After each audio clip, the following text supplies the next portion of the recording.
مو خپل لمونځ وکړلو مو شې وکړلو د ورځې لمونځ اوس مو کړی دی پیشنماز نه مخکې مو وکړو پیشنماز لیټ راغللو ورځې لمونځ وکړو مازدیګر مو وکړو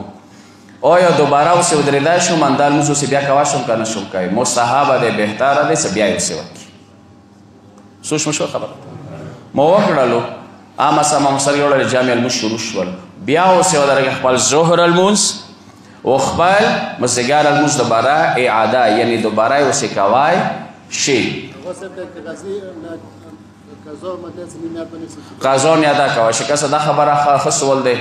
پیشنماز ورځې لمونځ کوي ته اوسې قضایي نیت ادا شي البته ثوابي لمونځو نیت چونکې مفیږي کې ثوابي لمونځ جامع سره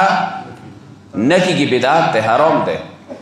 قضایي مثلا پیشنماز ورځې لمونځ کوي ته اوسې هغه سبیل والا قضایي وکړه کوی شي معنی یې نشته څه شو خبرې ته دا ښه سوال دی بل دا هغه دی زه راغلم جامع لمانځه ته اوس ما د پاته نشته چې د پیشنماز اول دویم رکعت کې دی که دریم و څلورم کې دی اول دویم یا دریم څلورم چونکې اول دویم نه خو پوهیږو که انسان کې څه دی الحم سوره او دویم سوره دی دریم څلورم کې څه دی سبحان الله والحمدلله ولا اله الا الله والله اکبر زه اوس نه یم خبر چې دا اول دویم کې دی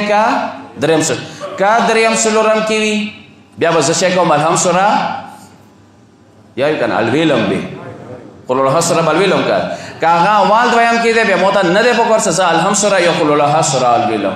اوس به زه څه کوم مو ته هېڅ پته نه لګېږي چې دا اول دویم دی چې نه ویم یا دریم څلورم دی څه وایم دغه وخت کې به څه کوي دغه وخت کې بنابر احتیاط لازم چه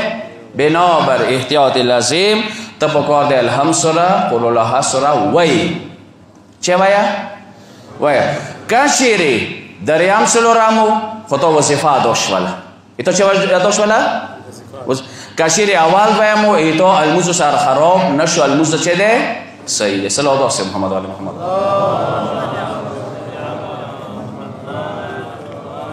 دا یو ورې د بیا ذکر کوم چونکې ورځې لمانځو کې اکثر دا شي کېږي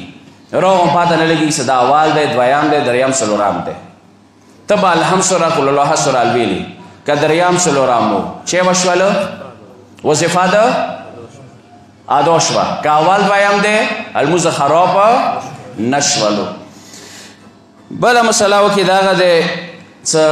ځنه وخت کې مونږ ځنه ټکي تیز الویلو هغو کې یو ټکی چې مو مخکې عرض کړی و دا پیشنماز ولا ضالین الویل هغه سوره الحمدلله رب العالمین خصوصا مخام مسقطان سبیل ورک ځان سره ووایه تا داسې تا اواز پیشنماز ته ونه رسیږي امو د اوس هشت د جمعې لمانځه کې چې کسم اوسه دوره تیز چې مو اواز څه کېږي پیشنماز ته رسیږي پکار دی دا ایون داسې حتی وروسته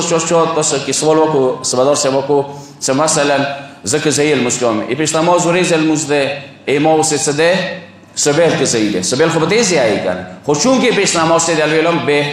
پکار ده چسا آواز ما احسا یوروی سا آواز پیشنماز تا و نرسیگی صلی اللہ علیہ محمد و علی محمد